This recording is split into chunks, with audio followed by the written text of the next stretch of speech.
Right now, as you're watching this, there's a high chance you feel it. That low-level anxiety, that itch to check your phone, to see if someone, somewhere, has acknowledged your existence in the last 5 minutes. That feeling isn't random, and it's not weakness.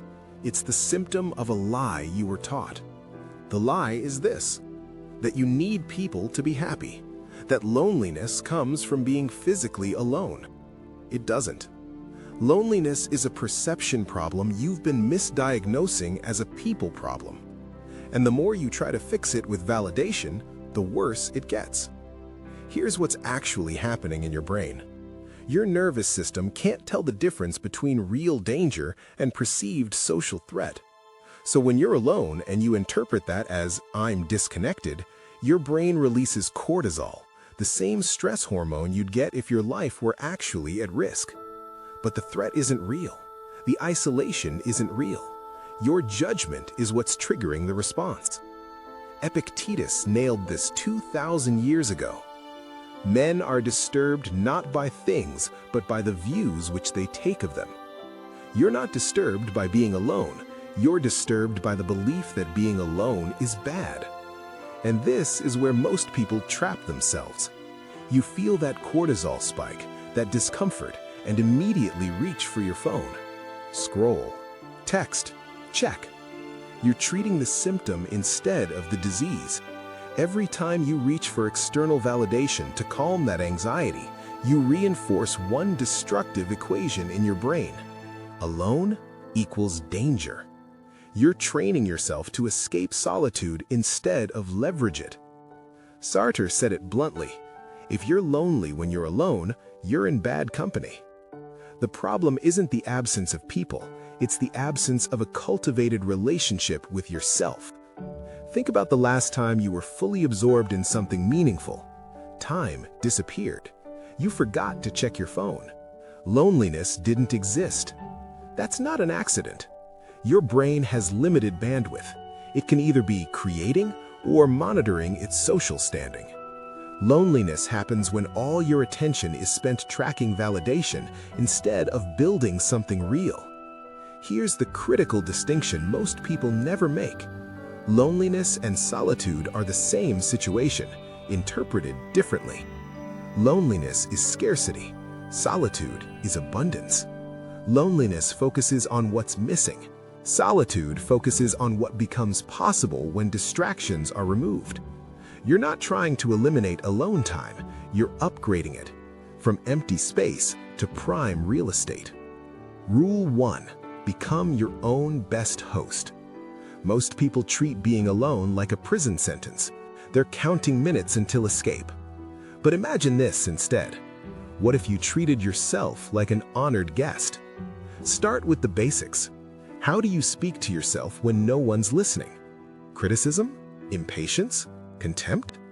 If you talk to yourself like someone you don't respect, of course you'll want to escape your own company. Self-talk sets the emotional temperature of solitude. Next, your environment. When you host someone important, you clean, you prepare, you create order. Do you do that for yourself? Cleaning your space isn't hygiene, it's neurological preparation. Chaos outside reinforces chaos inside. Order creates clarity. This is neuroplasticity in action. Every time you treat yourself well while alone, you strengthen a new association. Solitude equals self-respect. Cook a real meal, set the table, put the phone away. Create rituals that tell your brain, this time matters. When you wake up, don't check who's contacted you. Host yourself first. Make your bed, drink water, move your body. You're establishing a hierarchy. Your presence comes before validation. And here's the paradox. The less you need others to validate you, the more magnetic you become when you engage. People comfortable alone don't bring desperate energy. They connect from abundance, not hunger. Rule 2. Sit with the static. This is where most people quit. Once you stop escaping, the silence gets loud. Your instinct will be to fill it. Noise, content, distraction. That urge is avoidance. Meditation isn't about clearing your mind, it's self-therapy. Naval Ravikant described it perfectly. Your mind has an inbox full of unprocessed emails, regrets, fears, unresolved thoughts, stacking up for years. When you sit in silence, they start surfacing. Most people panic, they quit, they say it's not working. But that discomfort is the work. Silence isn't empty, it's fertile.